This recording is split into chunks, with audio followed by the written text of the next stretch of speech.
కొబ్బరికాయ సాక్షాత్తు శివుడి తల అని మీకు తెలుసా?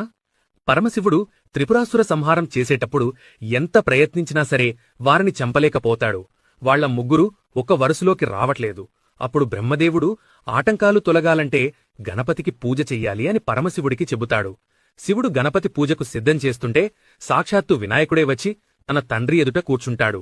పూజ పూర్తయ్యాక నైవేద్యం సమర్పిస్తుంటే గణపతి స్వీకరించడం లేదు. ఏది పెట్టినా తినడం లేదు. చివరికి పార్వతీదేవి వచ్చి ఇష్టమైన పదార్థాలను పెట్టినా తిరస్కరిస్తున్నాడు. అప్పుడు శివుడు అసహనంతో ఏం కావాలి నాయనా నీకు అని అడిగితే అప్పుడు గణపతి నీ తల పండు సమర్పించు అని అడుగుతాడు. వినాయకుడు నా శిరస్సును అడుగుతున్నాడు అంటే ఏదో మర్మముందని శివుడు గ్రహిస్తాడు.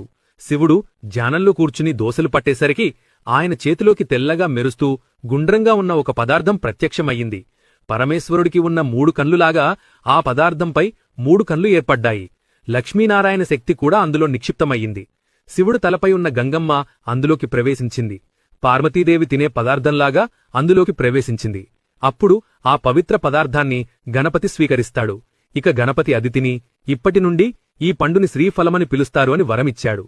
అందువల్ల అప్పటినుండి కొబ్బరికాయ లేకుండా చిన్న పూజ కూడా జరగటంలేదు. వీడియో మీకు నచ్చినట్టయితే ఓం నమః శివాయ అని కామెంట్ చేయండి. Download ShareChat.